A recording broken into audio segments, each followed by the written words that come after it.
All right.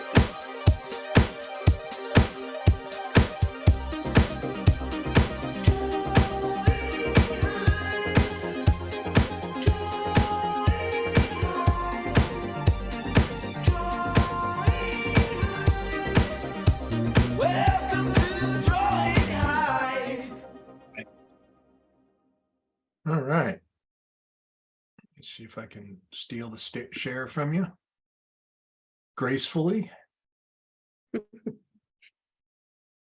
Blam, got it. All right. All right, everybody. Welcome to the Drawing Hive. I'm here with Cassandra Loomis. I should say Cassandra Loomis Kim. My apologies. And then Timmy Trayvon. And we hopefully will have a few others join. If not, you'll be watching Cassandra and I draw a lot tonight. We have good subject matter tonight.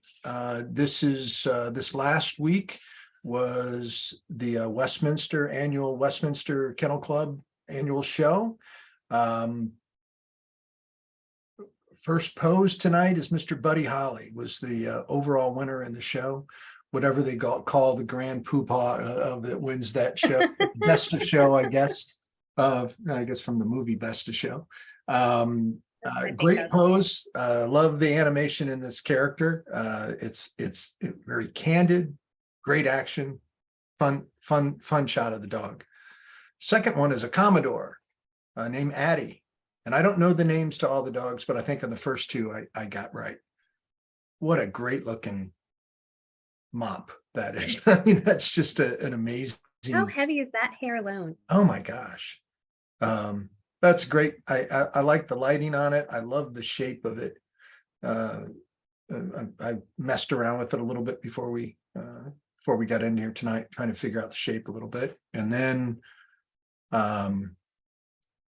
we have, I do not know the name. I know that's the breed, the King Charles. Is that Cavalier Spaniel? Yeah. And it looks like a character. Like Rita Hayward. Yeah. It looks like an animated character. Really fun pose. And then the first two poses are 20 minutes. This is the third pose. You can either do this shot or this, the Chinese crested. And, oh my gosh. That's what did Timmy you say earlier? It looks like it looks like a Pokemon. Yeah. Straight up. Totally. I'm trying to remember what Pokemon, but it looks like a Pokemon. Yeah. It does. My kids would know. It's a very specific one. Yeah. And I don't know if they shape that dog, or I have no idea if that's just, I don't know anything about it, but it's really interesting and should be fun to draw. So let's get to drawing. At the end of each of the poses, please post your work if you want to. Anyway, it's nice because we get to look at all of it at the end of the night to hashtag Drawing Hive on Instagram. And Cassandra's already going, and let's get started.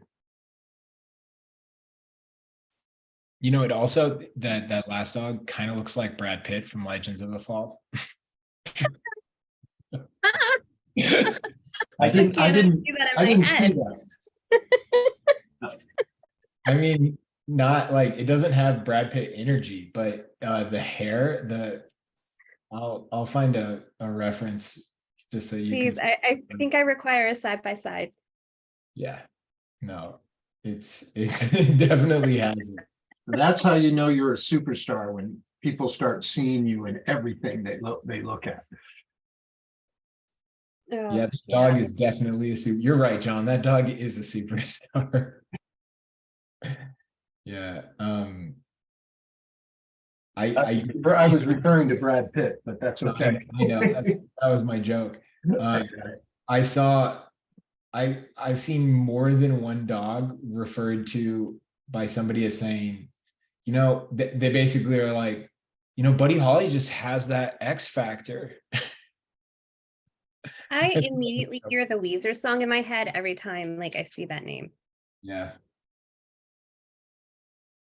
I truly don't think of Buddy Holly. You're right.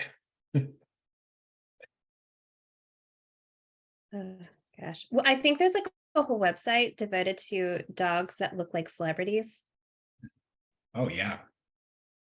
or even pets. I think because there was like cats too. I would frequent that website. Yeah. That's definitely a weird, like whoever is moderating that site is like, I always think about that. There are sites that have like tons and tons of traffic, and a person's just like dedicated their life to moderating this like very pointless, but like most internet. But joyful experience still. Yeah, there was one that I remember. There was a website, I'm trying to remember what it's called, but it's just this guy who, whenever he met celebrities, he would take a photo next to them and then would write a blog post, like a very brief, like maybe a paragraph blog post about how tall they were and what type of shoes they were wearing in the photo. I'm trying to remember what it was. And if they felt like they were taller in real life, it was so, it's like, yeah, that was like peak. I think that would have been like 2011 to 12, Like like peak, peak blogging. yeah, peak blogging. Peak boredom. Yeah. I went to that website, John. I wasn't bored. Were there any shoes that surprised you, Timmy? I think it was, no, I don't remember any of the specifics well enough, but it would be one of those things where he'd be like much taller than expected, but was clearly wearing like lifts or something, really something like that. But yeah, so Cassandra, you finished up you were just talking before we went live. You finished up a pretty big project this week or last? Yeah. I was doing 4 big paintings on a theme of animal family portraits for a show with Robert Lang that opens June 2nd. And so I feel so relieved to have the last one done. Because I feel like that it's just my kids kept getting sick. And so I was just always trying to balance window work and like my kids' needs. So it was one of the crazy combination. But yes, I feel a huge sense of relief. And I like what how they all turned out. So I'm happy. Awesome. Do you have a hard time when you have a show, or is it easier when you have a show that has such like a hard deadline? Is it easier for you to just be like, okay, it's got to go now. This is done, or is it still hard for you to know when something's done? Oh, I love deadlines. Deadlines are what get me where I need to be. I don't do well if someone's like, whenever you can get to it, that is just a curse for that piece. It won't get done anytime soon because somebody else will hand me something and that will have a deadline. And I work well that way. So I mean, I think there was a piece that I finished, the last piece I finished, and I had it on the easel behind me while I was doing the last piece, and I was like, nope, it's not done. And so I moved that one back onto the easel to finish it, the Deer family, because there was just a couple touches that just weren't quite right yet. Really? Did you anything on those projects that where you kind of went out on a limb or Oh yeah. differentiated from like previous stuff? This was the most like animals together and like I don't normally do so many, like the family portrait was complicated trying to group them all together, especially the meerkat. Like there was 6 meerkats in that painting and they were all full bodied.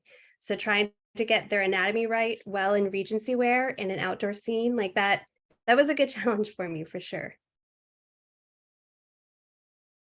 So all of them had unique challenges, which is always good to challenge yourself, but I'm ready to fall back on something that's a little bit more in my comfort zone before taking on another big piece.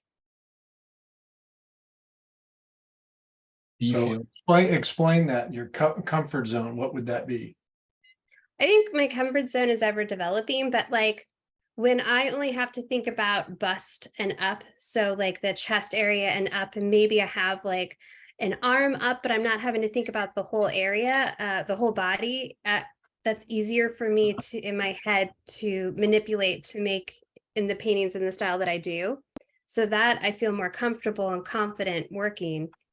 these pieces were all beyond that, and I was trying to push it myself and make it more of a scene.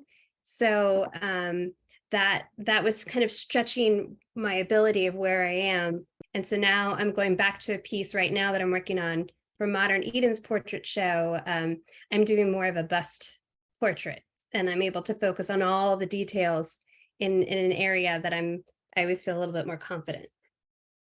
Cool. Yeah. Do you, does it feel good though, every once in a while to just be out of your comfort zone? Oh, definitely. Especially since this was a longer reach for me. So it was exciting, at times tough for me, but it was exciting to push myself beyond what I was doing, and know that I did it and I got through it and I can do it. So I will definitely be doing more. But yeah, so that's exciting. But I think to keep from burning out, I step back to go what I'm comfortable with, and then I can stretch myself again. I kind of have to balance it.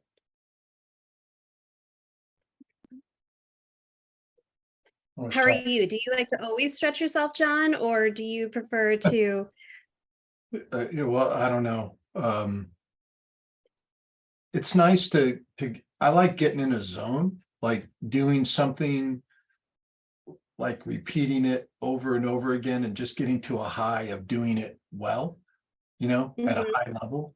But it's Right. always good to try, to be trying something new and try, I enjoy that, experimenting, but there's something to be said for, just, I don't know, maybe it's runner's high kind of a thing, that you get into a zone when you're painting and then you can't. It's hard to get there and on an experimental thing for me. Yeah, yeah, you're kind of in and out and insecure Yeah. in that, right? Yeah, but you know, I as we kind of teach too. I mean, we're process-driven artists, and out of necessity, because as an illustrator, um, trained as an illustrator, you deal with process all the time. Just communication with an art director, and back and forth, getting approval before you can go to the next step. So showing thumbnails, sometimes even color studies, and then doing a finish. That's great. And it's fun to break that process every once in a while, but doing what we do now, like doing our own paintings for shows and having to produce a lot of work, it's nice having a working method. And Mhm. I guess what the other thing I was trying to say is I think I get better if I'm using the method, if where it's not Oh, yeah. I think I do better work that way. I find by giving myself some of the challenges and then going back to where I have that established method, my method gets stronger because I kind of pushed. It's kind of like upping the weights when you're working out for me. So by upping them, then I go back and then go back to what I was doing. It's lighter. So I feel like it also speeds me up.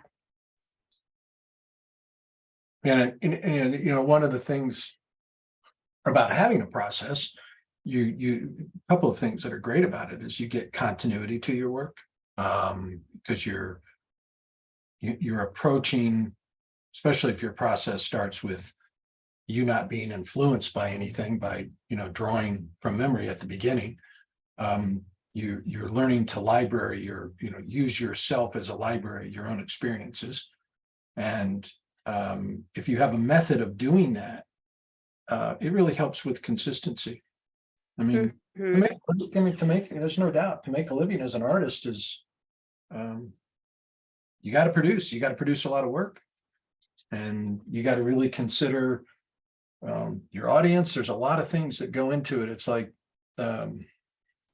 I feel like a lot of times that, you know, if I want to really consider sales, think about your subject matter, think about, what consistently people like from you.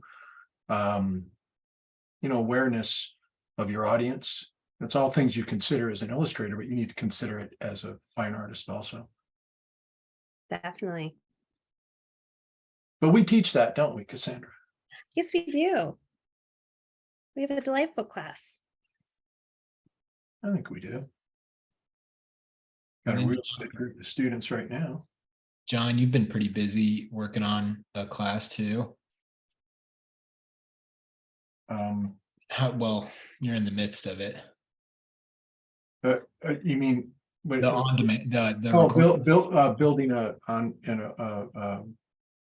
doing some painting demo right now. Oh, that's awesome.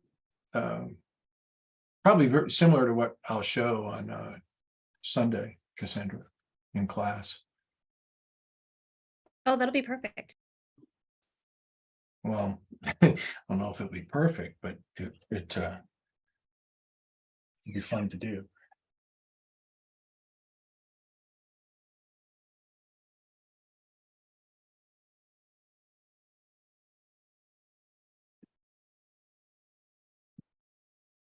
which of the dogs? I would have thought that this photo, John, would have been one of the harder ones to draw because it's all straight on. It's a little. I mean, there's some nice action. There's some nice light on it that's describing it really well. Yeah. I'm just starting to get to down here.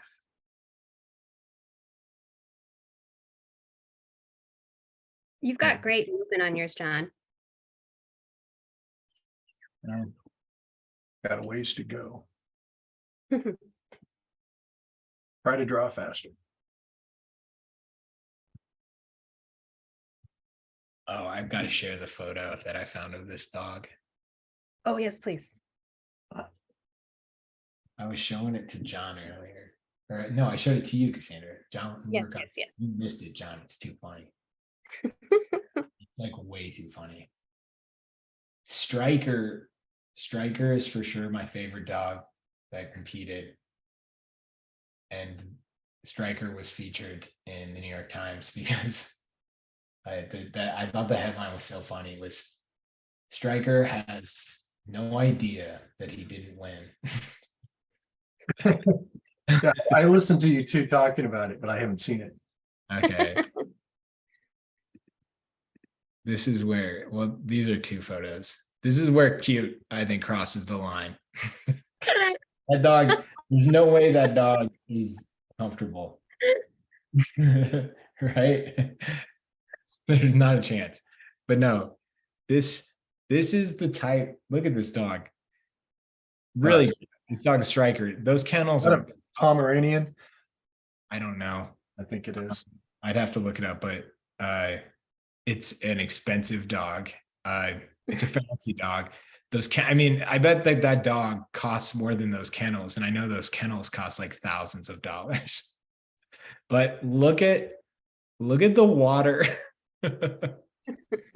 They don't address this at all in the article. No, the Fuji bottle. The Fiji bottle. Yeah. Fiji bottle, excuse me. Yeah. I thought that was so funny. Yeah, that dog drinks better. It has better water quality than what I'm drinking. Yeah, I was thinking, I guess what I was thinking, the lifestyle of that dog, like the weekly spending that dog incurs compared to like my lifestyle. You know, you read these articles about like dogs inheriting a fortune or something, you know? Oh my gosh. Yeah. Don't talk too loud. Finn's right here. Keep his expectations up and then knock them down. But, you know, Finn's going to inherit a lot of artwork. yeah, Finn's gonna inherit a lot of artwork. I was watching, this is gonna be my recommendation of the week. Follow Mark Wahlberg on Instagram because it's absurd. There's not a person more out of touch with reality than Mark Wahlberg. But I saw a video and he was pushing his dog out of the way, and I thought, that dog has no idea that its owner is Mark Wahlberg. I just thought it was like a total stoner thought. I was like, this dog is just surrounded by opulence. Has no idea that dog's lifestyle is just out of this world. Yeah, it's bad when you're jealous of a dog's lifestyle. Yeah. Now, like, can you give an example of like what is the level of absurdity of the page? Okay, here's a great one. This is a really good one. He owns restaurants called Wahlburgers, right? Mhm. And it's like a national, I'm assuming it's a fully national chain. And they packaged Wahlburger meat, right? And they're selling it at grocery stores now. And so part of this marketing campaign was like, it made sense. They're like, we're going to send Mark Wahlberg to a bunch of grocery stores and, do like a little promotion, like a little, like, see, he probably was like, well, see the people and sell my Wahlburger meat. And he goes into the grocery store and there are just people you can only imagine. They're just grocery shopping. And Mark Wahlberg shows up and just causes hysteria. And he starts just, it seems like off the cuff. It seems like this was not planned. He just starts grabbing packages of the Wahlburger meat, which are just, like any package of like beef patties. He starts grabbing them and then he goes, anybody got a Sharpie? And he starts signing them and handing them to people. And it's like, does anybody want like a package of beef signed by Mark Wahlberg? It was just such an absurd like ego thing of just like aloofness. And people are just kind of like, okay. I'm never going to eat this hamburger. Like, yeah, like, so what are they supposed to put that in their deep freezer, Mark? I can just like imagine coming home from the grocery store and just being like, so E-Man, I've got this ground beef signed by Marky Mark. So that happened. And I should be clear. I don't think I'm not saying he's a bad person. I'm just saying he's clearly detached from reality. A little out of touch. Yeah. I heard, Jamie Foxx talk about that. Like, he's like, he knew he was going to have a hard time getting back into stand-up because all of his jokes were about Range Rovers and flying privately, I heard that. Yeah. Well, that dog that you showed previously would understand, with the Fiji water. Yeah. So did you watch the whole Westminster dog show? Not at all. It came and went. I saw it and I was like, oh, we did this last year. We should do it again. It's a fun reason, I think, to do animals. So, but I'm excited to do. No, I'm going to kick it right back to you because I was going to say, you brought up an awesome suggestion. We had this one in the chamber, Eurovision. Yeah. That'll be awesome. Next week. Yeah. Yeah, let's do it next week. I know because one of my friends went out and was watching the semifinals and just had posted some pictures and the costumes were amazing. There was a lot of ruffles. And I was just really excited about how fluorescent everything was. And it just looked really fun costume wise.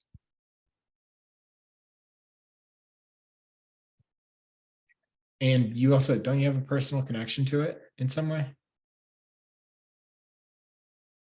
Amazing costumes. Yeah. I thought you had a friend. I had a friend that is at Eurovision right now, seeing it. Oh, I thought it's currently going on. I thought you meant you had a friend I misread that. And I was like, oh no, I'm not that cool. Has a I friend in the finals at Eurovision? No. At the finals, watching it. Yeah. Wish I could say I had that kind of cool connection, but in fact, I do not. Yeah, I thought I have a lot of useless questions now to ask you about. Just like throw it out. Yeah. Thank you, Friendly Horse. One, they're excited about the costumes, and they're hopeful that I will have a friend in Eurovision. So thank you so much for that. Yeah. Where is it? It like changes Does location. it change? So I know my friend, him and his husband, they were in Ireland, seeing other parts of Ireland. So I'm assuming it's in Ireland because he was there first, but I honestly, I meant to look it up and I didn't. But it is a competition, right? Yeah, it's like so each country like has their own competition within the country, and then whoever wins within the country then goes to compete in the semifinals and finals, which is like the 5 days of this week. I think it's like Wednesday to Saturday or Sunday or something like that.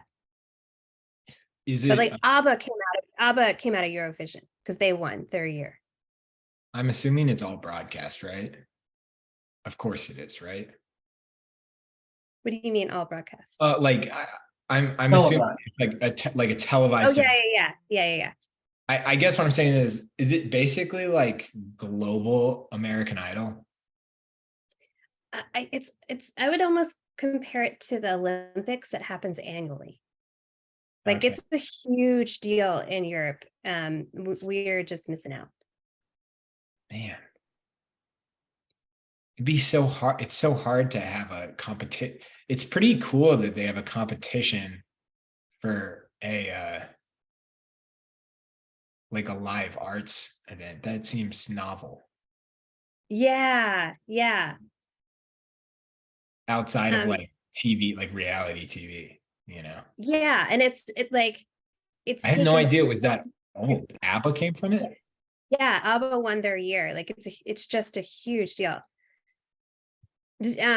Chris Cruz over here is recommending it. I watched it too. Did you ever see the Will Ferrell Eurovision? I hadn't, and I love Will Ferrell, so Yeah, it's really fun. I really enjoyed it. Especially because it like highlights Iceland, and I love traveling to Iceland so much. So that was the initial reason for me watching it, and I just got pulled in and I laughed my butt off. I'm gonna check that out. I might check that out tonight. Everybody, we're gonna move on to pose number 2. So please move on to the next dog. The Commodore. Sure. Oh no. Just as long as you're drawing a dog, it's fine. No, post your work to Instagram. Please use hashtag drawing hive and at Visual Arts Passage. We're going to check out the work at the end of the night. We'd love to see it. So please share it. That's amazing. Yeah, I'll be honest, the Eurovision movie, I'm just uncultured, I guess. I did not know about this event until that movie came out. And I assumed it was like an Iceland thing. Like I kind of always thought of like Bjork. Well, I think Bjork did it too. Really? Yeah, I think she did Eurovision too. I'm not positive on that, but yeah. So like I have other friends that live in England, and when it's Eurovision time, like it's like everybody, has viewing nights and viewing parties, and it's a huge to do. I think somebody made a nice comment. They said, accomplished artists participate in Eurovision. So like that's a pretty major difference from American Idol. Yeah, like they're really talented. It's such a thing. But I mean, but American Idol generally talented. I do that's the cruelest show when they let not talented people on it. But like already famous people participate. Yeah. Okay. Yeah. Yeah. Or like they'll be famous in their own country, but then be known worldwide. So even if they don't win, like it sets people's careers into motion. Okay. Wow. Wow. That I feel like that could also like destroy your career too. Like hypothetically, if something has the ability, this is a person who knows nothing about Eurovision talking about it, by the way. I fear that whenever anything has the ability to like rocket your career Hmm. an incredible pace upwards, it has the same ability to plummet your career downwards at the same pace. Yeah, there has to be a gamble in there for that. Yeah. Yeah. So like maybe that's one of my recommendations for you, Timmy. One, to watch Eurovision, and two, to read up on the competition a little bit more. I feel like Oh yeah, you I'm would gonna do. have to for next week because I can't sit in on the whole episode and just like pretend like I'm aware of what's happening. I need to figure out where they're showing like more of the competition, because I wanna catch them this weekend. If anybody in the Hive crowd knows, give me a holler on Discord, because I would genuinely want to know. Oh man, I bet it's so much fun. Like, have any of you ever had the opportunity to be like in like an Olympic village? Mm-mm. No. I haven't either. I mean, I almost went to the Vancouver Olympics, like just to see not to attend anything, just to like see all the stuff happening in Vancouver because I was in Portland. Oh, that's cool. But I've always heard that like I just think that would be so cool. And so now I'm just imagining the Olympics, Cassandra. For Eurovision. I'm just like, I know the Olympics, the Eurovision are just Olympics for music. Yeah, well, I mean, that's how I think of it, because it involves so many countries. And like, I know that the movie required very special permission, that they were not allowed to mock Eurovision. They themselves were allowed to be ridiculous, but they needed to be respectful of the actual competition that they were representing. Oh, that's so interesting. Yeah, so like I thought that they did a good job, and I don't want to hype you up. Like, it's a very silly movie, but I really enjoyed it. No, I mean, I can imagine, I can prepare myself for what it is. I mean, you don't have to like temper the expectations. That's just like creatively a really interesting thing that I would have thought, like, especially something that like has Will Ferrell attached to it, that note, kind of Mhm. that note would have maybe been a deal breaker, right? Yeah, to be able to Um, use the actual name, which helped yeah, sell that movie too. yeah, I guess somebody was like, no, this is it's too valuable, the name, to, yeah, just don't make fun of it. Yeah. Well, it also, like, he would make enemies because it is so beloved. Yeah. And I mean, honestly, actually rethinking that, like the Will Ferrell comedy or even dramedy, the comedy, it's never the only Will Ferrell movie that where I can think of like a brand where like the brand really was abused is like Talladega Nights, and it's like the scene in Applebee's. Like they're definitely making fun of Applebee's and like people like at the time they were making fun of Applebee's culture, right? Right. Versus Elf was very thoughtfully handled. Yes. Yeah. Yeah, we're like, yeah, that's interesting. I don't know.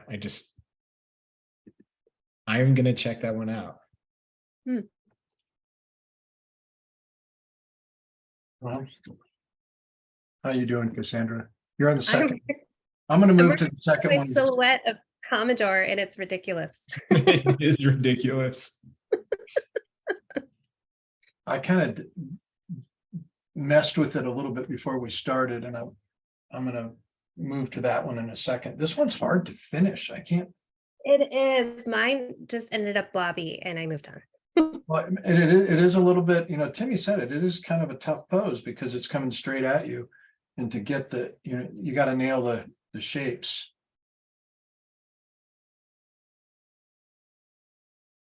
It kind of looks like he's running. Oh yeah, you have really good movement on it. You did good with the light on that too. I've got a message from somebody attending. It's a question. It's kind of tough because we don't have the image that they're referring to a portrait commission that they've been hired for. Right? It's tough because we don't have the reference they were given, and actually now I understand like why they wouldn't want to share it. But maybe we can chime in on their question as best we can without the image. A friend, they have a studio photo for me to do, and they really just want to copy. I'm having a lot of trouble staying motivated. It's a challenge to draw and get it done. They're describing the image, like they're having trouble getting these string of pearls. I'm trying to, they're saying that this person looks very young despite having wrinkles. So there's this odd thing they're trying to balance. They're having a difficult time balancing the age. And then it just sounds in general like there's a really bad light, like the reference isn't very good. There's an absence of light source. The light source. That's so hard. That's a problem. They've got a lot of problems. You know, I take a lot of care of picking reference for this, but make sure it's lit well and it's good shapes and it's easy to draw. I mean, there's something to draw. It's informed well. If you get a piece of reference, and it happened to me all the time in the illustration world. You know, I did lots and lots of likenesses of celebrities and famous people, and I was just, you know, you're always on the search for the best reference you can get, and you play tricks like, you get a, and this might be very helpful to the individual, is get somebody, doesn't have to be a perfect match, but somebody that's similar shape to your subject matter, and pose them in the same pose as the photograph, and then add a single source, light source to it and photograph it. It will give you the ability to change the lighting in the image. Yes. Yes. I did that a lot. Really? That's smart. I mean, that Yeah. totally makes sense. And if you know, that's why, you know, part of what we teach, you know, in my foundations class is effective lighting, and, you know, learning why things are lit a certain way, you know, light explaining form properly, is a huge part of it. And it's a huge part of learning how to shoot reference. So being able to match that and be able to apply it to your subject matter that you're struggling with would be, you know, really helpful to you. All right, I'm done with this guy. It looks good. Thanks. That's how I've handled pet portraits too, because I've gotten commissioned of pets that have already passed where you know you can't ask for better reference.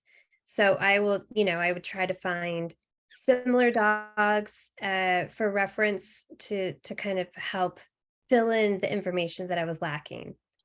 Yeah. It's like what's the movie? Meet the Parents, where he has to find the cat, finds the wrong cat, and he just spray paints the tail. Yeah. That's what you're doing for your clients. Yeah. It's like the commission portrait version of that.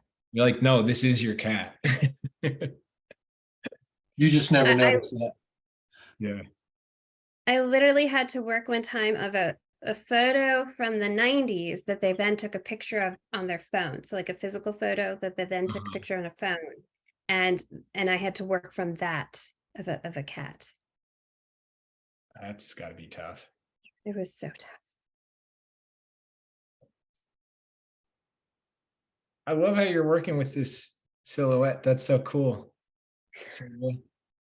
I'm just trying to find like where is the dark and let the light be on top so that you get some. Wow, that's beautiful. So I'll just keep kind of just filling in little dark spots here and there so it'll get a little bit of that depth. Looks like Cousin It. Basically, that's what this dog is. This should be Cousin It's dog. Okay, something I never considered. Timmy knows I was doing some filming today, and I had a very specific setup, and I don't have my clipboard. mounted to my started up and right.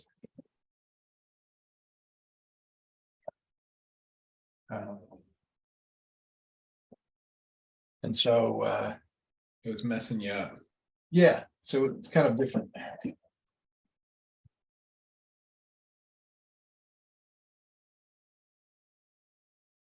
I love that silhouette so much. I kind of started, when we were setting up, I started drawing this guy. And I wanted to approach like you did, just really start with a flat shape. A little harder to do in pastel maybe, but. I've got mad respect for you in the pastel because I was trying pastel pencils last week and I was like, I just noped out my second drawing on that.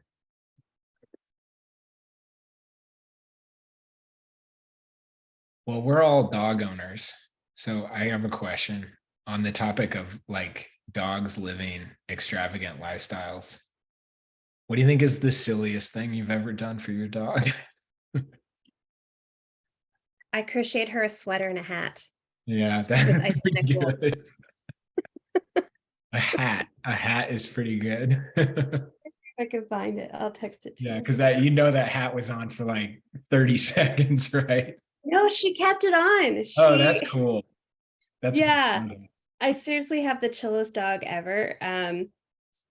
It was obviously something I did before I had kids, but she like oh, here it is. I'm so sending this to you. I could totally put her in stuff and she'd be like, whatever. And she'd just walk around like it was nothing. Okay. On the way to your phone. John, how about you? Most ridiculous thing for your dog? I don't do a lot of, we're very close. He walks with me. Or jogs with me You're like a normal dog owner. almost every day. Yeah. But I will tell you something, he has not it's happened twice in the last month. Like he didn't eat for like 2 days. And I know he's just feeling bad. He's real mopey. Oh. I don't know what caused it. Last time after a couple of days it went away, but my wife was making fun of me yesterday because I sat with him for about a half an hour and just like holding on to him, petting him, and trying to make him feel better. I don't know if I don't know necessarily. No, That's just being loving. that's just good dog ownership. I Yeah. think Cassandra on the John, on the spectrum of dog ownership of the opulence spectrum, I would say that the Fiji water bottle being on one end, Mm-hmm. and then I would say like walking your dog being on the other. I would say that knit a sweater is closer to the Fiji water bottle than yours. Oh, absolutely. Yeah. Cassandra, this is adorable. This is amazing. This is so funny. People are gonna love this. Can you share that, dude? Yeah, I'm sharing. This is so funny. Oh my God. It's made with fancy Icelandic wool too. We had a lot of snow that winter. So. Now I understand how the hat worked. I was like trying to imagine like a cap on a dog, and I was like, their heads aren't built for it. But this, Yeah, I made sure that her ears could like properly be free. it makes sense. Yeah. So funny. So My I think mom, that falls under ridiculous things. my mom had like a it's probably not kosher anymore, but she had like an Amish costume it was just a beard and a hat. It was just a beard and a hat. And she put it on my dog, Echo. And it is Mhm. the funniest photo of Echo. It's just a model dog. Do you have a picture? I'm gonna get my mom in trouble. It's so Patty, funny. it can't be any worse than what I just showed. I made myself memorable and showed you what I like crocheted for my dog. Yeah. Well, the Amish community is not going to come after you for that. It's actually, John, that's a wildly good point. Maybe not so true. I didn't think about that one, that angle. Yeah. Yeah.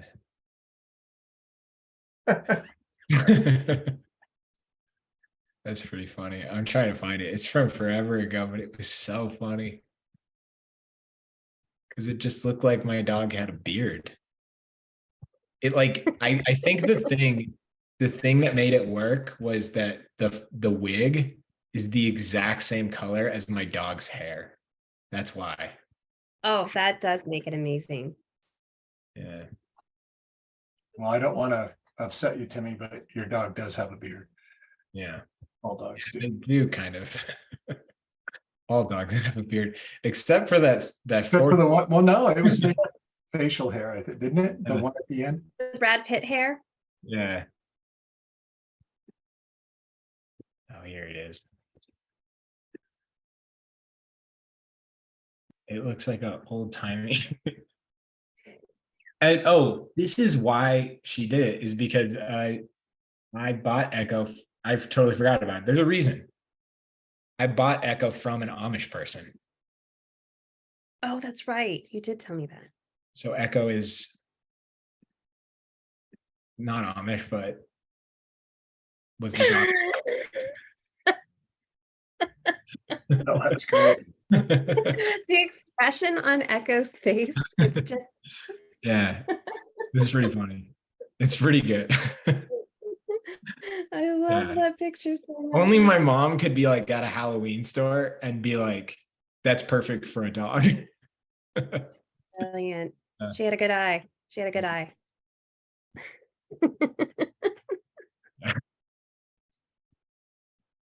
Oh gosh. So we're halfway through the semester with visual arts passages, the spring semester. It's flying by. We're on week. Are we already halfway? No, we're not. I'm rounding up. No. We're on week 4. Coming But on we're week 4. full swing though. Everything is in full swing now. What do you, John? I guess it being similar with the academy. When the academy was in full swing, I felt like there was always a part of the week where there was like a panic in the air. I felt like I was close to death, Well, not you. I was talking about the students, but yeah, and they did I too. guess. Yeah, They were worn out. yeah, We haven't hit that point yet. Everybody's still pretty energized. right. That's good. Yeah, it's week 4. There you go. Yeah. John, I saw you had like a packed out study hall. That was exciting. Yeah, we did have a lot of people in for study hall. Oh, for everybody who hasn't watched it yet, the studio bridge with Ray and Julie was amazing. Oh, wasn't that fun to listen to? That was a great one. I'll grab a link to it.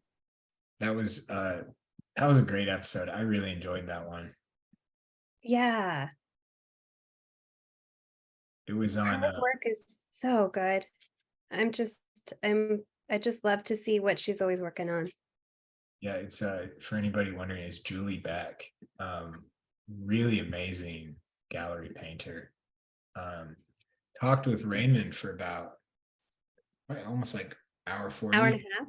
Yeah. Really great episode, really fun. New artist to us, me and John. I mean, John, maybe you're familiar with the work before, but new to the VAP network. And already talking with Julie. Julie's, if things go as planned, Julie's going to be a guest speaker for us soon. So that's exciting. Yay. She'll be in the mentorship program. Really excited for that.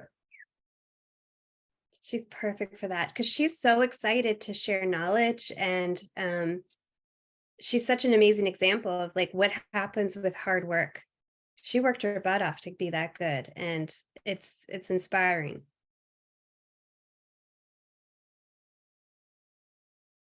also I thought was super interesting to hear the perspective because, and correct me if I'm wrong, because I'm always doing a lot of tech stuff during those things, so I can zone out. But she has a background in like mathematics. Yeah, yeah, she went to school for that. Like that's what she got her degree in.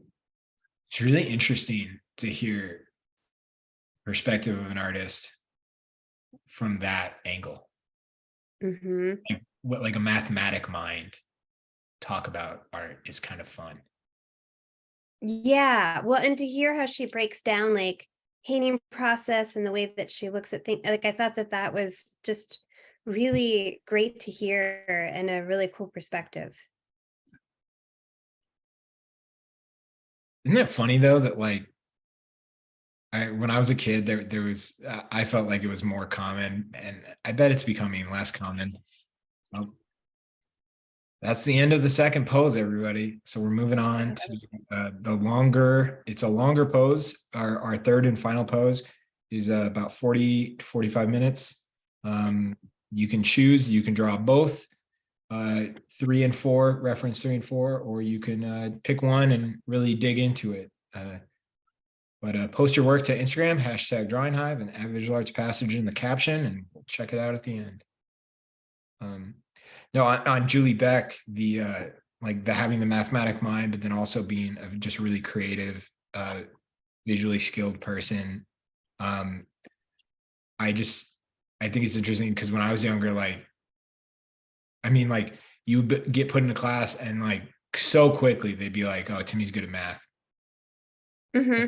Like Timmy's good at reading, and then they'd be like, "He's gonna be a good," or they never said I was good at reading, but they'd be like, "Timmy's good at math," and or or no, he's good at drawing, and you kind of were like one or the other, you know. Right.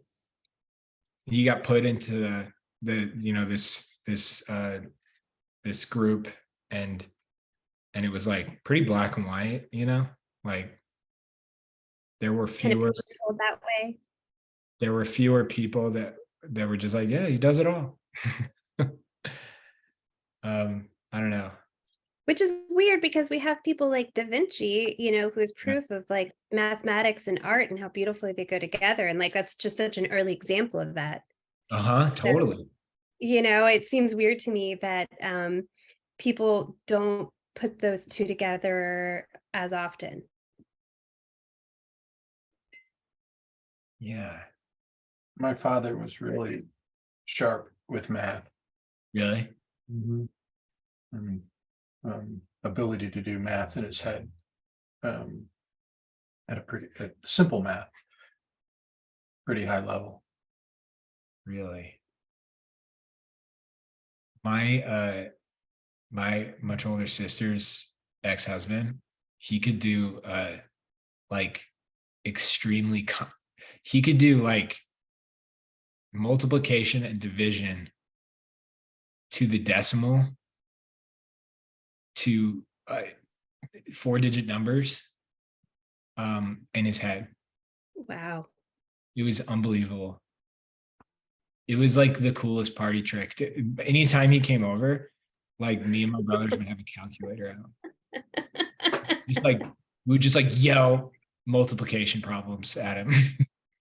So would like he walk through the door and immediately be like, what's blah blah blah times blah blah blah It was divided by just blah like blah as blah. fast as possible. And now I'm like wondering if there was some trick.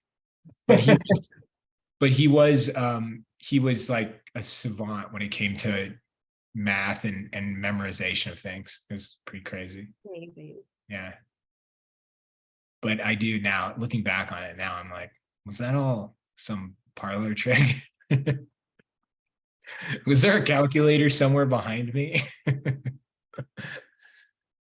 Yeah. I was never gifted in the way of math. I would try really hard, but it doesn't not come naturally to me. Yeah. Okay, so the recommendation thing, Timmy, was that already done when? We haven't done it yet. Oh, okay. You want me to, this is a great time because I don't have I only have I've decided, Cassandra, that we are not going to use your what is No. What's I that? told you not to. Yeah, Oh, that you was did? dark. Okay. That Okay. it said in there, it's too dark of a Okay. story, not right for it. But All I right. Okay, couldn't good. resist sending Okay, it to good. you All right. nonetheless. All right. I will not address it then. But I will say that multiple people sent it to me and I messaged multiple of them. I don't think that this is a good news story for Action News. No. I just thought it was a crazy story Yeah, in don't worry. combination. I'm not going to mention it. I'm not going to mention it. If you Google crazy art news this week, though, I bet it comes up. Mm-hmm. Mm-hmm. Yeah. And I was like, there's just no, I was like, I messaged somebody. I was just like, it's impossible to have banter about that. No, yeah, I no. the ideal action art news is uh something was found, Yeah, something was lost, something was broken, or just, an event. Something right. destroyed, something taken. Yeah, yeah. I gotta say, a lot of the art news this week that I was reading was just about like people not making good decisions, and then there was consequences. So it just, yeah, there wasn't a lot of good It for. was a tough week for art news. And I've kind of learned when we have these in between weeks of art news, action news comes back a little bit stronger because Yeah, there's some compounded media. yeah. No, I messaged everybody. I was like, I'm gonna ask you for hot recs this week. I Have them do ready. have them. I do have them this Have them week. ready. Yeah, because the past couple weeks, it's the hard. I sympathize. I'll always ask you guys like any hot recs this week, movies, TV, art shows. It could be something old that you revisited, maybe an art book that you just dug into and you're like, this is worth people talking about. But yeah, anything this week? Yeah, John, do you want to go first though? Well, mine's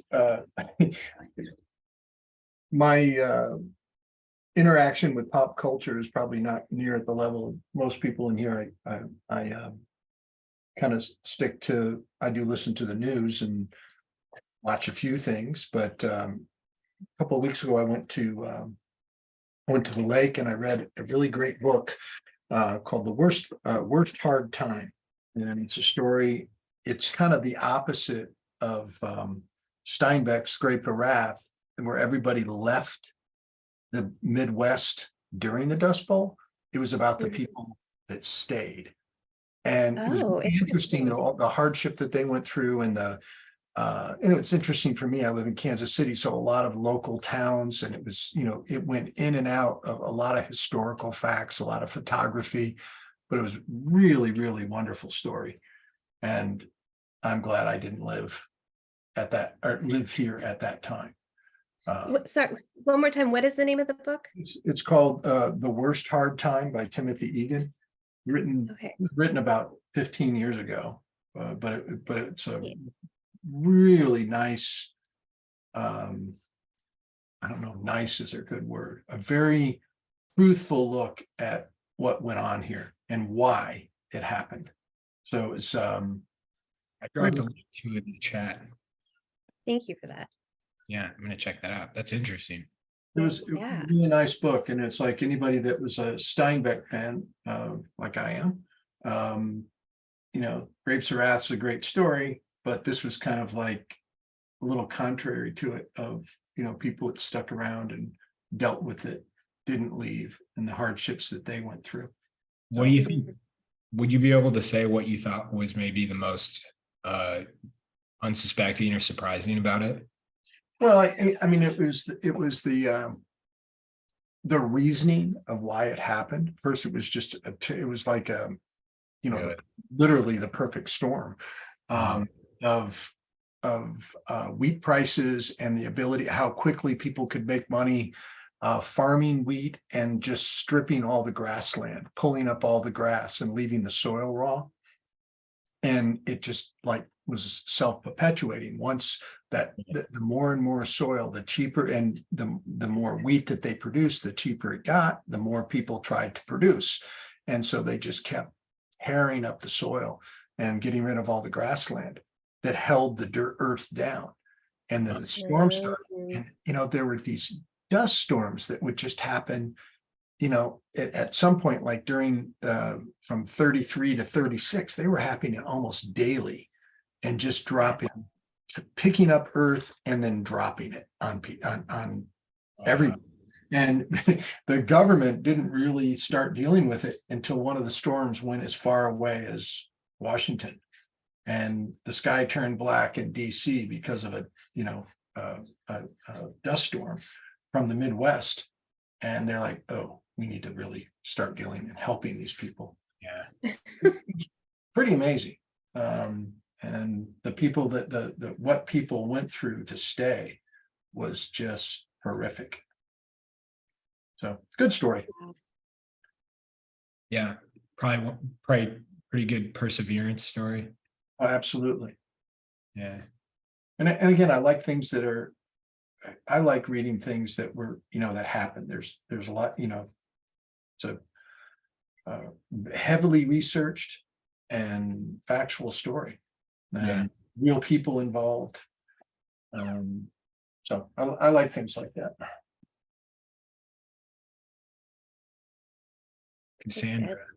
Cassandra, you've had a full hour and a half to put together what I you did. Well, I sent you one of mine. Oh, did so you? Yeah, well, earlier this week, because I got excited about it. I found this new podcast Oh, yeah, nice. called Heavyweights, and Oh, that's a it's good one. Gimlet. It's through Gimlet Media, and it's basically, there's a lot of people where their life is defined by a certain moment or a certain decision, and they never quite got closure on it. And some of it is kind of silly. Like there's a whole episode about this guy who sang this McDonald's jingle, and it's considered like the worst McDonald's jingle that's ever existed, which is saying a lot. And how it like haunts him.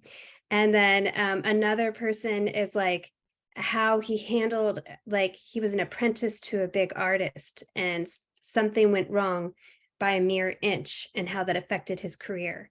And and it's great because what this one I just listened to was about this woman who found a work of art in the trash in Brooklyn. And it turns out it's this artist who has work at the Met. And so her trying to find out why it ended up in trash and where it belongs, and just wanting to figure out what to do with this piece of art. Like it's just a delightful podcast and very thoughtfully handled. I really like it. I like it a lot. So the person in the podcast helps connect them to like different people and helps them search in ways that they don't know how to search. Like one is like sisters looking for a babysitter that helped take care of them 16 years ago or something like that. And yeah, I really like that one a lot. Oh, that's cool. That would Yeah. be that media company, Gimlet Media, they just put out really great stuff. Like the second you sent that, I was like, yeah, that's gonna be a good show. They did So really great. well. My favorite And segment. I really like the host. Sorry. The hosts? No, the hosts are good. Yeah. Like he's really self-deprecating, and like he makes fun of himself. Like he's obviously a detail person, and then he jokes about always trying to make it about himself somehow. Yeah, just like really great. But what were you gonna say? They produced Reply All, which was like a tech podcast, and I loved that podcast, and like at the height of it. But they always had a segment which was like, it was people would submit, so listeners would submit worst emails they accidentally sent to everybody. Oh, that would be hilarious. And it was like so nazi, it was so embarrassing.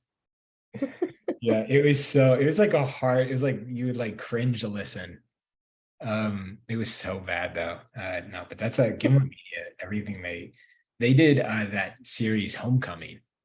They did it as a radio drama, and then it became that Prime show with Julia Roberts. Did you ever see it? Mm-mm. It's very fun. It's really it's kind of sci-fi, like corporate espionage. But yeah, they did a radio. There's some really great, if you're looking for like a different way to enjoy stories, that maybe you haven't recently, there's some really great new like radio dramas that are, Oh, I love all that stuff. yeah, they're not even like that new necessarily, like because there's one called Limetown. And I think it's probably like 10 years old. It's like one of the first like really heavy hitting. Oh, I think I've seen that one advertised. It's so good. It's so much fun. It's kind of silly, but it's so much fun. I listened to a silly one. It was like one of those like little like dramatic radio ones where like Nathan Fillion was like a guest on it, or like he was a guest voice, and it was like the Bridgewater Triangle or something. Okay. It was very like kooky dramatic. I think I was listening to it in October where I was trying to be spooky while listening to spooky things while I was painting.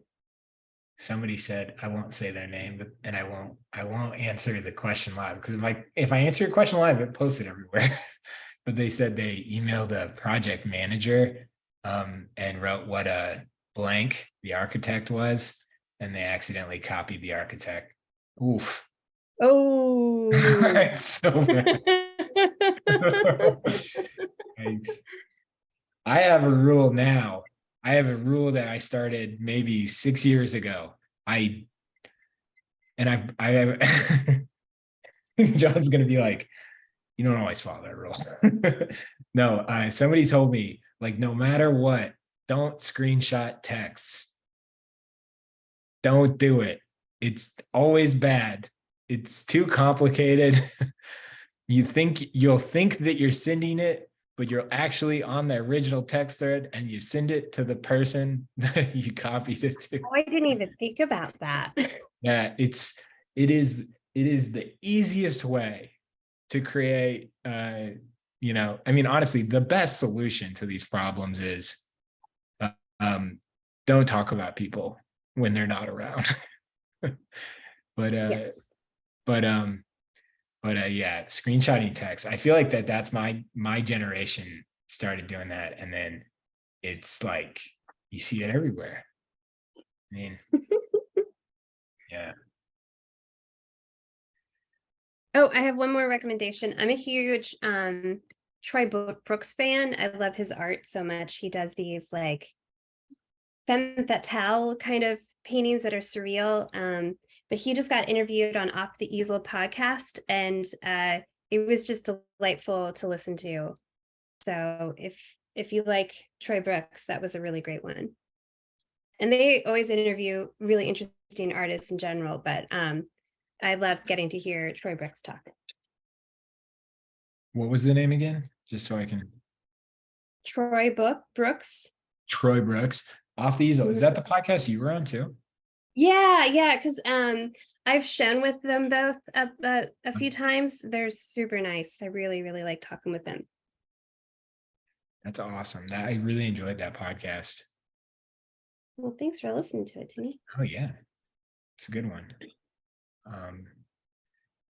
I have a recommendation. It's a book and a show. I started the new Apple show Silo. You heard of this? No. I have heard of it. Is it good? It's so far it's like only 2 episodes, which this is I guess a 3-part recommendation. It's only 2 episodes are out, and I've watched those 2 episodes, and now I'm waiting. I want to know what happens next. TV shows that come out once a week, I like it more.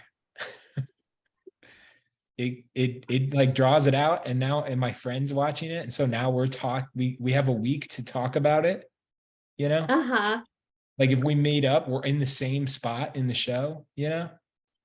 I like love and hate it. I love Like it. John, yeah. you're watching Succession. We're probably both caught up, right? Yep.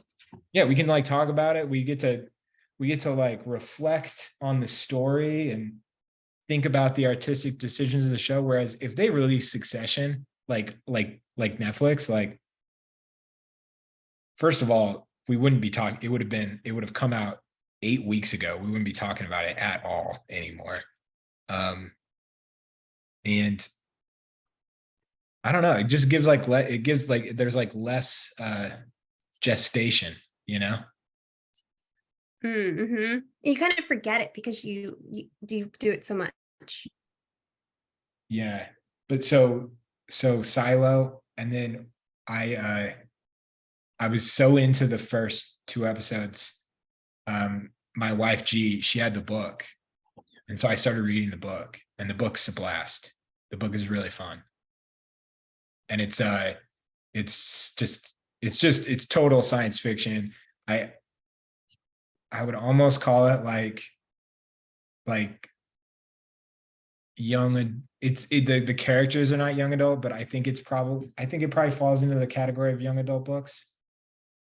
The first book in the Silo series is called Wool, Wool. It's really fun. It's dark, but it's just I find it's like fun, interesting sci-fi. The premise of it is all of these people, thousands of people are living in this gigantic underground silo infrastructure, and they've been living in it so long that there have been small little wars in it. And at one point, all of history was deleted. And so now, hundreds of years later, no one knows why they're in the silo, who built the silo. Like, everything has been forgotten. And the only thing people know about the world outside of the silo is there's a camera that shows this like vista of this like desolate earth. And so, and it's very it's heavy on mystery. It's very fun. So recommend. So like, how dark? Because I can handle a certain amount of dark, but like, I don't want to walk away thoroughly depressed. I think it's written for young adults, so I don't know. I need That you could to like still allow it create to be really dark. a depressed meter, because I'm already like, life gets me stressed too much, so I can only handle so much. Okay. Like, I'll get into the drama, but I don't want to have to like feel sad about them when I finish the episode. I'm too early in it, so some of the things Okay. that I think are really sad, I'm like holding on hope. I'm thinking Okay. there's going to be a big turnaround, but who knows? I might get 450 pages in and still be like, I wonder if I Because wonder I if love your recommendations, yeah, but I need you to create a depressed meter for me. it depends. It's that like John, what was that? The season of John where they killed, it's been a long time, but the season where they killed Jon Snow, Mhm. like I'm still like, oh, he can come back. Yeah, Come I back. could handle Game of Thrones. I read those books. I just like, some shows are just too dark, and I can't, like, I can appreciate they're really well done. I just can't do it because my stress comes out of my dreams. So this week I got stressed, and my kids were waking up a bunch because they were fighting being sick. So I had a dream that there was like a man that has been hiding in our attic, and I caught him, and he was like running through our house, and my husband and I were trying to catch him, and we got his name, and his name was Terry, and I was trying to take his picture with my cell phone to send the police. It was just the most ridiculous dream ever. And I woke up and I was like, I don't even know what that was. And do you think that that's brought on by consuming media that's just a little too much? No, that's why I can't consume media that's too much, Okay. because that's what happens in my brain already. Oh, that's like that's like yeah, step one is right there. Yeah. So Yeah. like, I would be curious. I wish the second I talk with, Rob Chandler, John, I kind of want to know like what if he's seen the show or any of the concept artists that we work with, what they think about this show, because one of the things that's cool about it is it's a giant silo to kind of bring this into art, I guess. The set design is incredible because it's staged as if all of the technology is like from the early 90s. oh, interesting. So it kind of has like Yeah. because it's dated, it'll kind of almost be timeless that way. Yeah. And so it's not like hyper futuristic yet. But one of the things that I thought was really cool, where I was just like, oh man, from square one, I bet the artwork for this show was beautiful because they do such a great job showing the scale of the space and Mm. going from really small spaces to going to just like giant, like architecturally, like they have scenes where it's almost scary, like how, like it feels like kind of Grand Canyon-y, like it makes you feel like you're close to it, like you're Mm. close to the edge, like you're like worried about the character, you're like, no. And the scale, because like I think sometimes like in a show they can show a character and they'll be like, oh, this character is on the edge of this cliff, and you're not like worried about the character, but sometimes in these scenes, like they did such a good job with the scale of the space, and it That's a reminds really me, hard thing to do. it's a hard thing for me to express too, because I'm trying to like, it reminded me of a game called Portal, it's a super popular game. There were scenes that really captured it really well, which I don't know how old the book is. I mean, the book could predate the game, but Portal is a pretty awesome Valve game. But Valve game. yep, Yeah. yep. So that's my rec for the week. That I would strongly recommend the book. The TV show, probably, it's good. That sounds cool. I've been hearing about that show. I just I haven't attempted it yet. I was kind of trying to figure out how dark it was. It's pretty dark. It's pretty dark. I wouldn't. Yeah, I don't know. But you watched The Last of Us, didn't you? No. Okay, then I Yeah. have no reference. I'll go ahead and just say skip it. I'll let you Well, know. I'm gonna let you finish it and then you can tell me. I'll let Like, you know if there's a big swing in the book where it's like, yeah, everybody's safe. I'm gonna go ahead and say that it's set in a world where everyone has to live in a silo. So well, I knew it had an apocalyptic feel to it. I'm Yeah. fine with that. I can handle that. okay, yeah. I'm gonna go and say square one is pretty rough in this world. So have you guys been seen any specific artists a ton on Instagram that you've noticed that you've really been loving their work? Nicholas Uribe. Really? Yeah. The algorithm is sending you Nicholas, or the Yeah. algorithm knows you like Nicholas. Right. I've been following him for a while, and it's just a really good painter. Really? Yeah. Well, I didn't think about that ahead of time, and now my brain is on the Brad Pitt dog. So Read about it. The Brad Pitt dog. Oh, yeah, that's what I was gonna do. I was gonna find. We got work to do. Which IP was it? Was it Legend of the Fall? Yeah, Legend of the Fall. And I know I'm right. I'm totally right. no, I totally know. Like, I'm like his hair blowing in the wind, but he looks Uh-huh. relatively hairless otherwise. But he has a lot long hair. Which is exactly like Brad Pitt. Yeah. I've got the perfect photo, and it's yeah, this is great. No, I wonder if that, it's interesting with these dogs. Who do you think is really winning? Is it the dog or is it the owner of the dog? Like the owner, the amount of homework these people do, it's just amazing. Mhm. All I think of is Best in Show. Like, Yeah. always. I go there too. I love that movie so much.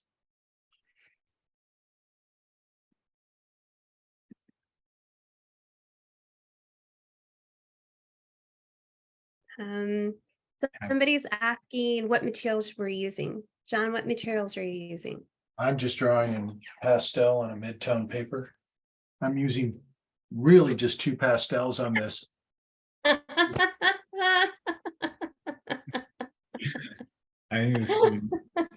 think it's not the exact photo I was looking for, but Yeah, that's it. That's it. That's totally it. That looks more vampire interview with a vampire though.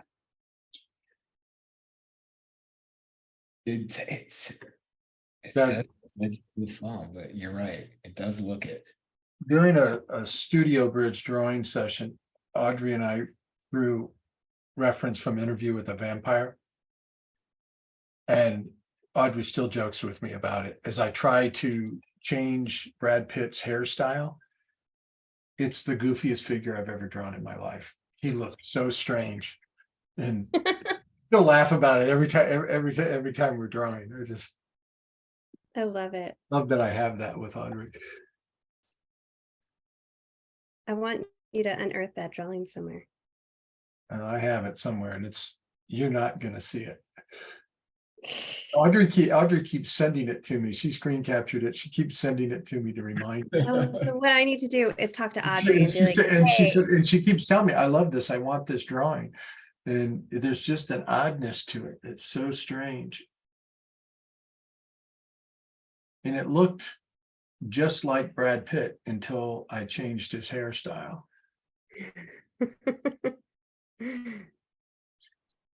I tried to give him a really Dracula, high widow's peak on the side, and it just made him look so strange. Brad would not like it. This guy is just insane to draw. So much Oh, fun. I could have kept going on that one for hours. Yeah, it's so fun.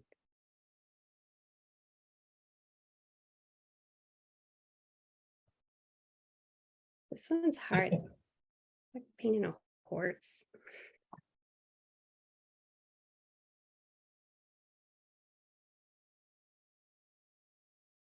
Trying to remember which Pokemon this one looks like, but I have no idea. And so I'm going through the original 150 Pokemon. There's and, like a horse, like one with the tail where the hair is at the end of the tail, mhm, like a Ponyta or something like that. yeah, you're right. But man, I loved Pokemon. Yeah, my kids are in it right now. That's amazing that Pokemon was banned at my school when I was in grade school. Really? They banned it. I mean, my school was like so whoever was in charge when I was in school, like they just banning everything. Oh, yeah, they banned a lot of stuff. I remember you talking. Yeah, they were just like they were like on a power trip for sure. Where DeSantis got to start. It wasn't, I should say, it wasn't education banning. It was like just like stuff we could have on us. Like you couldn't like carry Pokemon cards. It wasn't that like, you know what I'm saying? Like it wasn't like book banning. It was like Pokemon, Metallica CDs, like which I don't even know what their fear was, that we were like some kid was gonna come in with a Metallica CD and like play it. But you couldn't have it. Oh dear.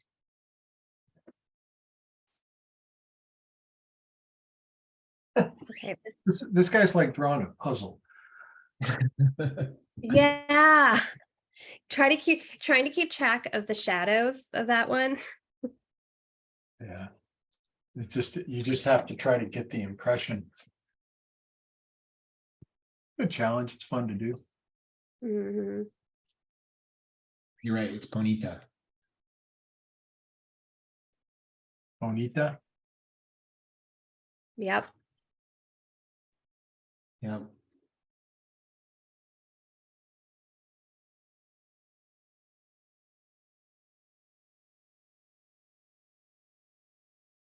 Oh, and for the person asking about supplies, I'm doing acrylic on cardboard that was treated with GAC 100. I forgot to follow through. I got distracted by Brad Pitt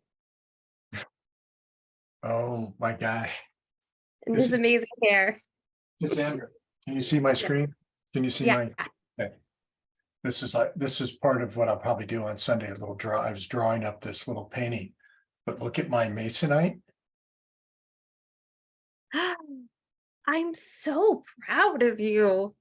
Sealed So proud. on all sides, double coated. What John, that's Give us amazing. some background. Yeah, Cassandra is a real stickler for archival quality, and which is good. It's very important if you're selling paintings. And I had been using Masonite for a long time, and a lot of my stuff on Masonite and a lot of other artists, you only sealed the front. And Cassandra's point of view is that it gets moisture and can deteriorate if you don't seal all 6 sides. I mean, the 4 edges and the front and back. And so I was doing a materials talk in this demo that I'm doing right now, recording, and I mentioned Cassandra making me do this. Oh. Yay. I learned this from Cassandra Lutz. I had talked to somebody because I didn't used to do it either. I didn't seal it on 4 inches, but I had talked to a woman who was an artist, and her mom was an art conservator, and she had just gone to like a whole like they had a whole forum, and they were trying to figure out about how to protect paintings that were done on Masonite. And they're finding once the edges start to peel, it is so hard to put them back together, and it makes saving the painting that much more difficult. But it's a simple solution, but it means you have to think about it at the beginning, which is just sealing all 4 edges protects it from peeling. And, What you know, happens, Cassandra, is they Sorry, go ahead. they kind of get soft, the corners get soft and they Mhm. start to deteriorate that way. And yeah, I'm very happy you leaned on me real hard. You're a good sport. Yeah. So I started to make an effort that, if someone's investing in me as my art, I wanted to give them, to the best of my knowledge, the best painting I could, which also means at the beginning, starting with a really well sealed board. If I was choosing to use Masonite, if you're using like a birch panel, like cradled board, you don't have to worry about sealing the edges like you do with Masonite. But you still need to seal at least the front very well. But it also keeps anything that is in making the Masonite from leaching into your painting. It's just overall like good habits to be in.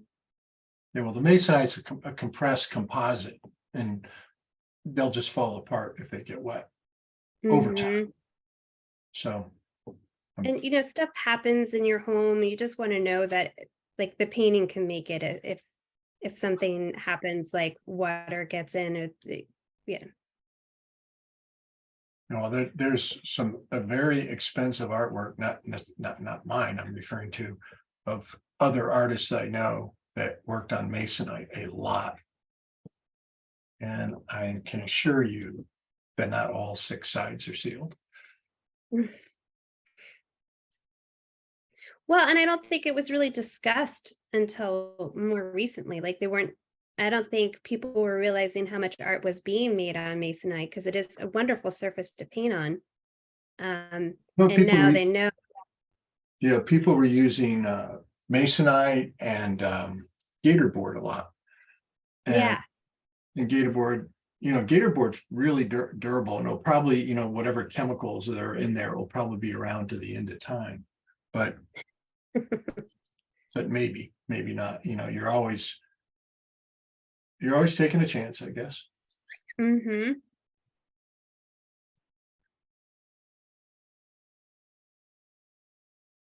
I just want my art to last so people can scratch their heads and make up a story for why they think I did what I did, What was she thinking? What's symbolic about this? What does this mean?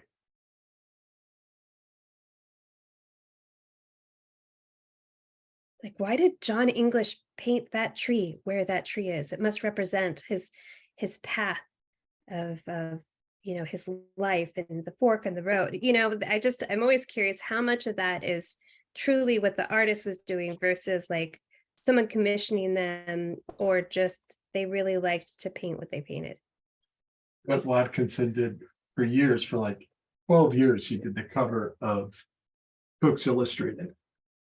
And they're beautiful illustrations that he did. And he was perfect. His still lifes were gorgeous. And he was very technically correct on everything he did. He would go out and each time he got the assignment of what he was putting on, he would actually buy the products and paint, photograph them or paint from life. And he really did a wonderful job with the whole series. Those were amazing paintings. And he did this series of eggs, and he had a whole bunch of eggs, like on a still life in different, just in a really kind of a scattered array, but nicely composed. And had this individual write him a letter about the social commentary with the eggs. I laughed so hard about it. Prints like that. Well, that's exactly, he was just super nice about it. Yeah, that's what I was going for. And the guy just interpreted it, or person, whoever it was, just interpreted it a specific way, and really liked Brent's interpretation of how he dealt with the eggs representing whatever he was talking about socially. It was quite interesting. Accidental genius. That's right. Yeah. I've had that happen where someone will tell me what they like, how they interpreted my painting, and 9 times out of 10, they had a way smarter interpretation than what I intended it to be. And I was like, yeah, that's totally what that was about. Good eye. Oh my gosh, Cassandra, you were here for this story when we went to, or at least I think you were. We went to Brandywine. Didn't you go to? Yeah, at the yeah. Academy, we were on our way to Icon and stopped, and Gary Kelly and Terry Brown and my father and Anita. There was a whole bunch of really good artists with us. It was so cool. And we got there in the dossier of the that was assigned to us, that was giving us a tour of Brandywine. Immediately we walk in and we walk up to this house. I can't remember I wish I knew the name of the painting. The Howard Pyle painting at the beginning of the battle scene, where the two, Oh yeah. conflicting. It was a very famous painting illustration. He asked kind of the audience, he said, well, can anybody tell me what's going on here? Nobody says a word, they're just a little intimidated. And finally, Gary speaks up and he talks about what he thought Howard Pyle was trying to accomplish. And he goes on, and this guy who had this like scripted, narrative that he was supposed to follow tells Gary Kelly, he just goes, no, you're wrong. It's, and he starts to describe, which it was just hysterical. I don't know if you remember that, but it was one of my I do. favorite moments. No. And then he goes on to tell him this, this very scripted thing that they had given him. Gary did a great job talking about all the shapes and what he was doing with composition. It was a He surprise. had no idea who he was talking to. Yeah, I know. So, this guy is now the most awarded illustrator in the history of the Society of Illustrators. It wasn't like a joke. No. No. No. Serious. I just thought that would be a really funny thing to do, is to ask a bunch of people. I mean, it is a funny thing to ask a bunch of people their interpretation of something as if you don't know the definite answer, and then just correct all of them. Yeah. Well, It's absurd. I don't think the guy realized who he was talking to, and just like the level of like history just standing in front of them of like illustrators and how big they were and how much they knew. Yeah. Terry Brown was standing there. My father was standing there. Yeah. Anita Kuntz. There was this George, Greg Spolenka. There was a bunch of really good artists in there. Oh, And that's I think Yeah, that's almost a nightmare for whoever had to do that. Yeah. I don't think everybody was like They very polite. didn't know, and I don't think they really cared. Yeah. But it was a giggly kind of moment, because you're just like, did you just say that to Gary Kelly?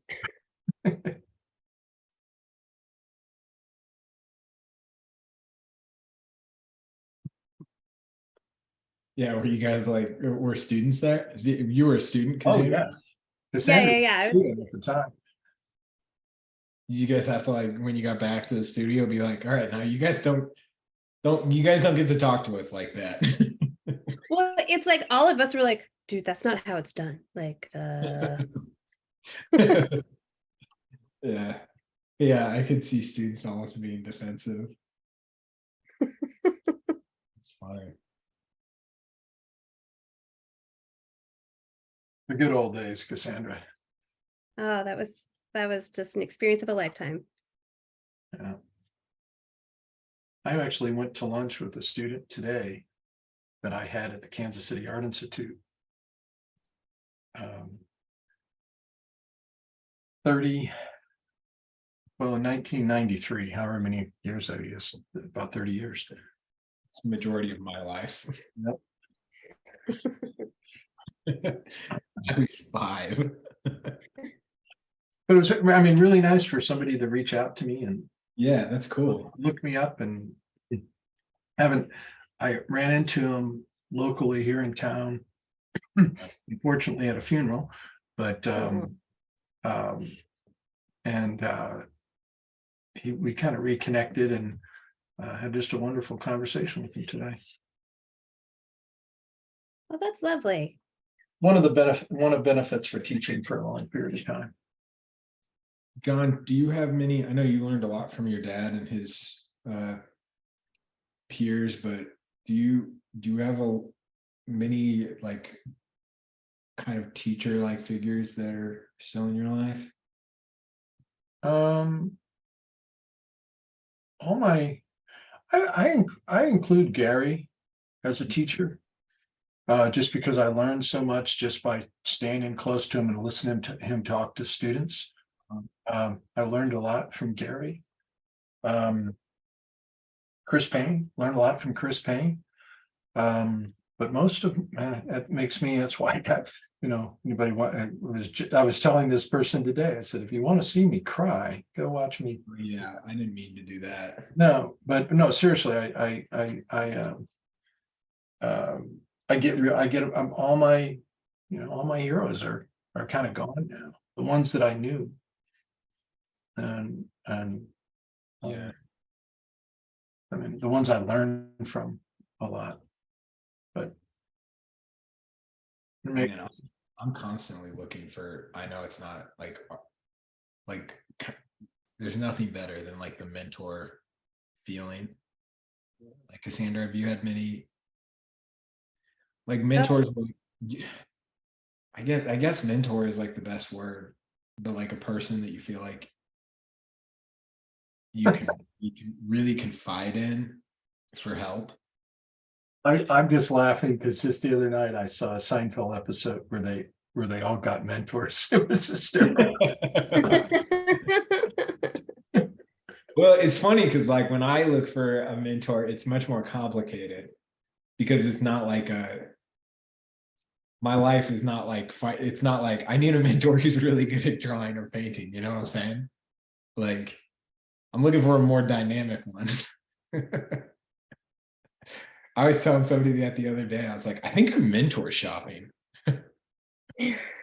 I've been really fortunate in that arena, and yeah, I really hope that. Go ahead, Cassandra. Oh, I was going to say, like, I mean, one of the greatest things that came out of Drawing Hive was like it gave me a chance to reconnect with you because it'd been a while since I talked to you, and I signed up for a portfolio review just because I wanted to show you what I was working on and get your opinion because I hadn't talked to you in a while, but your opinion mattered to me. that's wild. I didn't know you did a portfolio review, Cassandra. Yeah, because I was just like, I can't afford the class right now, but John, this is free, and I just wanted to see what I was working on, and I wanted your opinion. Oh God, I bet John was like, "Are you doing anything on Thursday night?"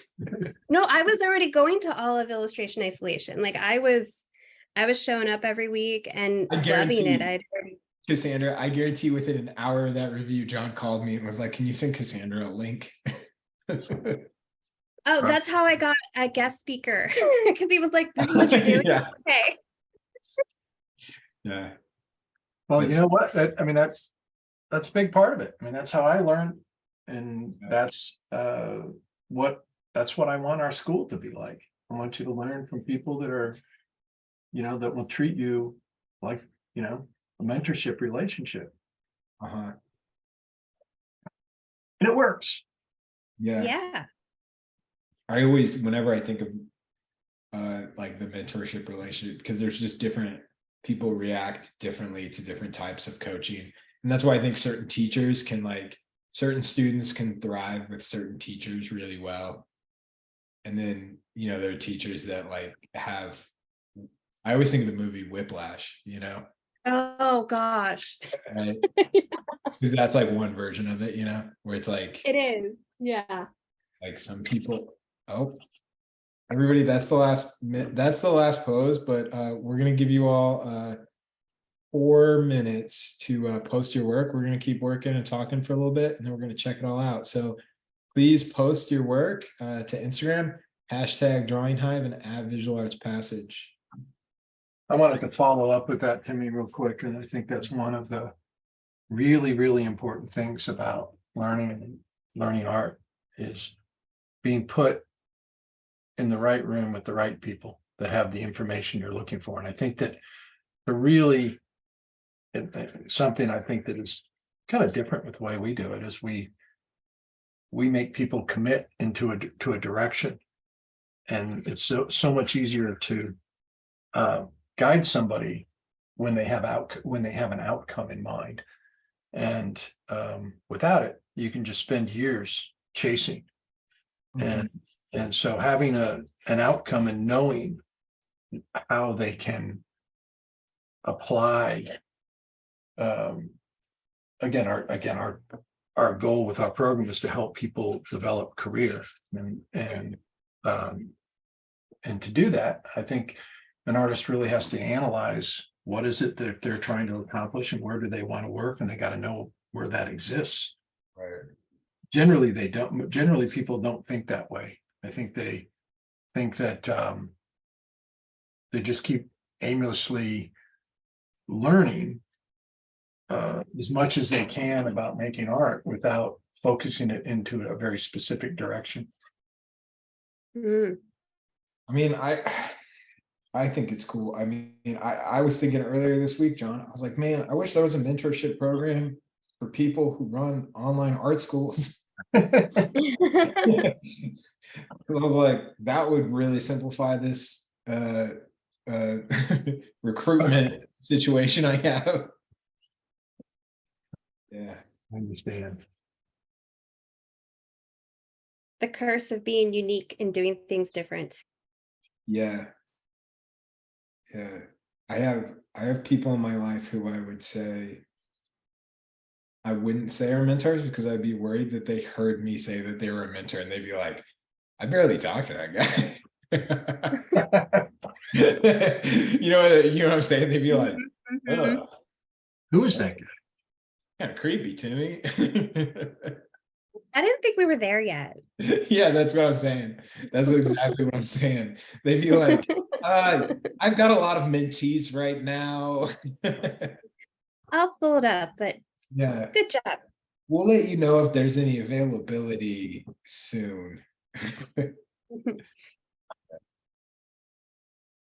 No. And then I think there are some people that just don't, they don't feel comfortable doing that, which I think the dream is the kind of me personally, I don't I don't want a mentor that's really gunning to be my mentor. You know what I'm saying? I kind of I don't want to trick him into it, and then they have to accept it. No, but I'm saying you have business coaches and stuff. You see it all the time in the tech world, where they're life coaching, stuff like that. And it's just kind of, it seems more it doesn't seem sincere. That's what I'm saying. But I like you have to win their you have to win them over. Oh yeah, that's very satisfying to feel like I won them over. You've got to get your coach to believe oh, this person has some potential on the field, and they're putting in the work. Maybe they're not there yet, but yeah. You want like the slow clap sports movie moment. Yeah, but I also don't want like the J.K. Simmons whiplash. No, Right? Yeah. I don't, you shouldn't want that. yeah, no. Yeah. But then I don't know. Sometimes that creates. I remember Chris Payne being like, nobody wants a hard teacher or a teacher to be hard on them. But then everybody liked that movie Whiplash. And I was like, yeah, but I think that they liked the movie Whiplash because it's a thriller, basically. I was like, I'm pretty sure he was the villain. But we talked pretty long. He had actually a really interesting perspective on mentorship. I thought that was pretty cool. I won't regurgitate it, but he's mentored a lot of people. So Yeah, he's got a lot of experience. He's been mentored by a lot of people too, yeah. but at both sides. Okay, everybody, we are moving to Instagram. So if you're posting, you better hurry up. I gotta quit drawing this guy. Never Oh, stop. he looks so great. He's a mess. I'm still working on Ponita over here. All right, here we go. Oh, yes. Oh my gosh, that's amazing.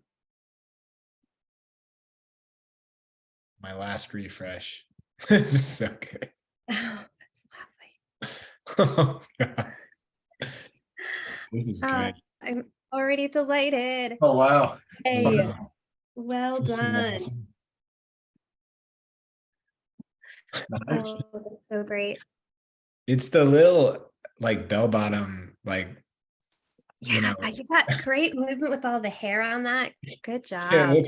it looks like when he like goes undercover, Starsky and Hutch as like a biker, you know? Yeah, Really nice, Rebecca. awesome. Oh, nice. Good job. Oh, that's so cool. AJ. Love it. That's Wow. beautiful. Really I'm gonna nice. use Ray's line on that. As I should have done that. I know, right? That's exactly what I thought. Oh, that's a wonderful drawing. Oh, I'm sorry, everybody. Whoops. Oh, great job. Love all of this.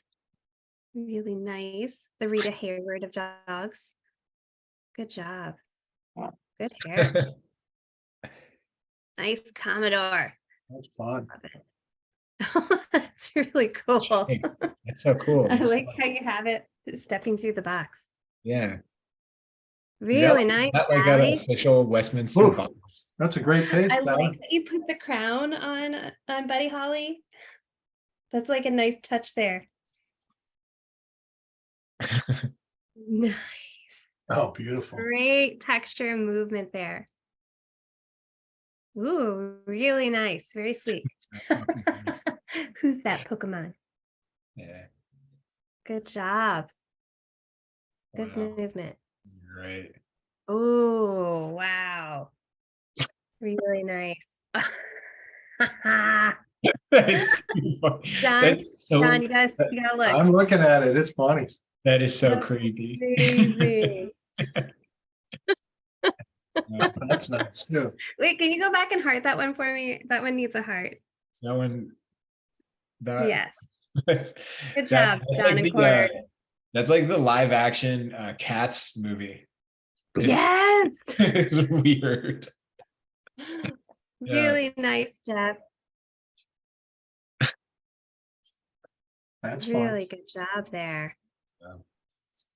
fun. Oh, great expression. Ooh, Karen, really nice. Good job.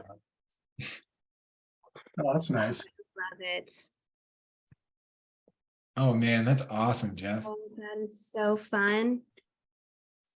I love how you use that nib for that. Good job.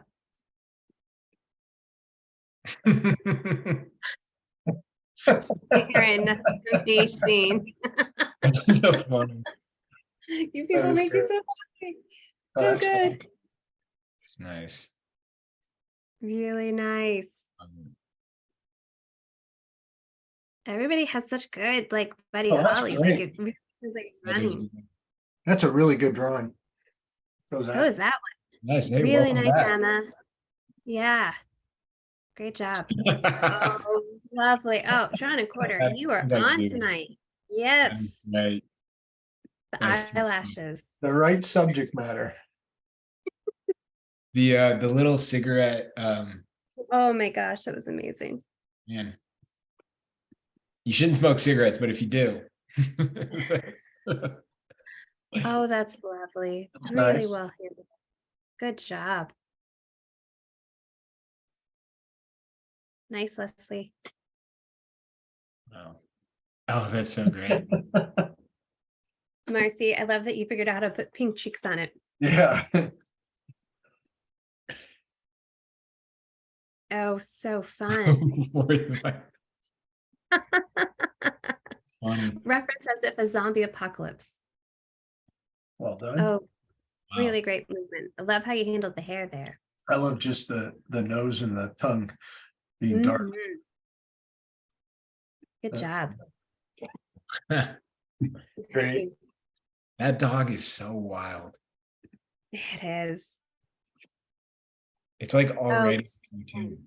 Yeah. It looks like a car wash. Yeah. It just- Those things that come around and yeah, it looks like somebody was like, towels in the car. I want my dog to look like that. Yeah. That's what they were originally bred for. Nice, Kelly. Really nice. They just bred him to make car wash. Yeah, products. that's nice. Yeah, Mm. that's, Ooh, fun that's color. what that's what they were originally bred for.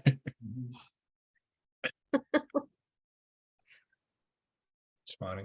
Good job. That's fun. Love it. Very good. Wow. Nice, Leslie. Really fun expression there. I'm giving them all. So creative tonight. That's awesome. You're Fantastic. They got it. Drawn and Quartered is best in show. Yep. Wow. Oh, Winner. that's nice. Oh, wow. AJ, that's awesome. Love it. Killer. Beautiful. Beautiful. I love the color choice. Great Uh-oh. color palette. See if I can get a load. Your Instagram is just like AJ's one was awesome. I gotta see it. Okay, cool. That's Oh, awesome. love it. Really, really nice. You handled that so much better than me. I like how you made it pop art. That's so fun. Oh, very fun. It is Good totally job. love it. Nice. Good job.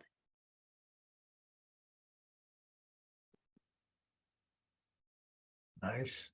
Oh, that's lovely. Good expression. Oh, see, yeah. I feel like I can't like this one because it would just be way too much favoritism. But that's great. That's great. Nice. Brown and Quarter Type in is the hat. at their Well done. wheelhouse tonight. Yeah. I'm You were on fire tonight. Yeah, this was your night. That's Yeah. nice too. Really nice, Jeff. So great. Love it. Oh, good job. On page. Oh, you did the last stuff really well. That's That's fun, Nicole. Nice, Nicole. Good eyelashes. wow. That's great. Cool. Oh, that's Oh, awesome. that's great. That's cool. That is. That had like an 80s fab feel to Oh. it. Norman.